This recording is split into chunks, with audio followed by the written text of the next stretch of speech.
Hello, അസ്സാം വലൈക്കും. ഇന്നത്തെ വീഡിയോയിൽ ബറാത്ത് സ്പെഷ്യലായിട്ട് ഉണ്ടാക്കിയ വളരെ രുചികരമായിട്ടുള്ള ഒരു ചക്കരച്ചോറിൻ്റെ റെസിപ്പിയാണ് കേട്ടോ കാണിക്കുന്നത്. അപ്പോൾ ഇതെങ്ങനെ ചെയ്യാമെന്ന് ഒന്ന് കണ്ടു നോക്കാം കേട്ടോ. അതിനായിട്ട് നമ്മൾ ബിരിയാണിയൊക്കെ വെക്കണ ഒരു അരിയാണ് എടുത്തിട്ടുള്ളത്. ഒരു കപ്പ് അരി എടുത്തിട്ട് നന്നായിട്ട് തന്നെ കഴുകി വെള്ളമൊക്കെ ഒന്ന് ഊറ്റിയെടുത്തിട്ടുണ്ട്. ഇനി ഇതൊരു കുക്കറിലേക്ക് ഇട്ട് കൊടുക്കുകയാണ്. ഇതിലേക്ക് ഒരു കപ്പ് അരിക്ക് 1.5 കപ്പ് വെള്ളം എന്ന രീതിയിൽ വെള്ളം ചേർത്ത് കൊടുക്കുന്നുണ്ട്. 1.5 കപ്പ് വെള്ളം ചേർത്ത് കൊടുത്തിട്ടുണ്ട്. പിന്നീട് നമുക്കതിലേക്ക് 1 ടീസ്പൂൺ നെയ്യ് ചേർത്ത് കൊടുത്തിട്ടുണ്ട്. അതുപോലെ തന്നെ ഇത്തിരി ഏലക്കാപ്പൊടി, ആവശ്യത്തിന് ഉപ്പും കൂടെ ഇത്തിരി ഉപ്പ് ചേർത്ത് കൊടുത്തിട്ടുണ്ട് കേട്ടോ. എന്നിട്ട് ഇതെല്ലാം കൂടെ നന്നായിട്ട് തന്നെ ഒന്ന് മിക്സ് ആക്കിയിട്ട് എടുക്കുകയാണ്. ഇനി നമുക്കിതൊന്ന് അടച്ച് വെച്ചിട്ട് വേവിച്ചെടുക്കാം. അപ്പോൾ കുക്കറൊന്ന് അടച്ച് വെച്ചിട്ട് ഫ്ലെയിം ഓണാക്കി ഒരു വിസിൽ വരുന്നത് വരെ നമുക്കൊന്ന് വേവിച്ചെടുക്കാം. ഒരു വിസിൽ വന്നു കഴിഞ്ഞാൽ നമുക്ക് ഫ്ലെയിം ഓഫ് ചെയ്യാം കേട്ടോ. ഈ ടൈം കൊണ്ട് നമുക്ക് ഇതിലേക്ക് ആവശ്യമായിട്ടുള്ള ശർക്കര ഒന്ന് പാനിയാക്കിയിട്ട് എടുക്കാം. അപ്പോൾ ശർക്കര പാനിയാക്കാനായിട്ട് വെച്ച് കൊടുത്തിട്ടുണ്ട്. അപ്പോഴേക്കും നമ്മുടെ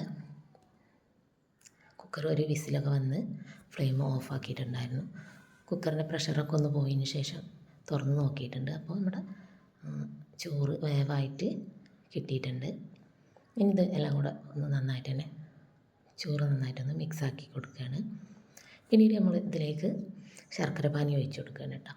അപ്പോൾ ശർക്കര പാനി അരിച്ചിട്ട് ഒഴിച്ച് കൊടുക്കുക. ശർക്കര പാനിയും കൂടെ ചേർത്തിട്ട് ഒന്ന് മിക്സാക്കി കൊടുക്കുകയാണ്. പിന്നീട് ഇതിലേക്ക് ആവശ്യമായിട്ടുള്ളത്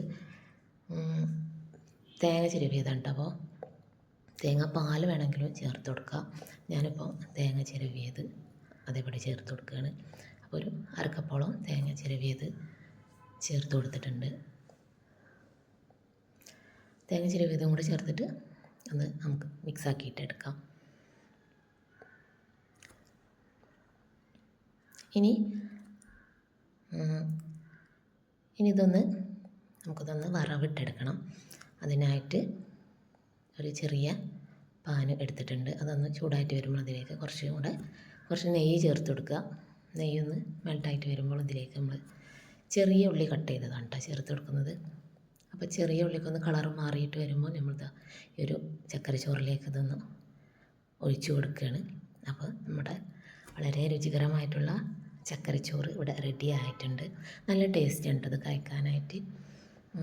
ഇപ്പോൾ നിങ്ങൾ ഈ ഒരു ഐറ്റം ട്രൈ ചെയ്ത് നോക്കിയിട്ടില്ല, ട്രൈ ചെയ്ത് നോക്കുക. നമുക്ക് പച്ചരി വെച്ചിട്ട് അതുപോലെ തന്നെ നമ്മൾ ചോറ് വെക്കണ അരി വെച്ചിട്ടൊക്കെ ചെയ്തിട്ടെടുക്കാൻ പറ്റും കേട്ടോ.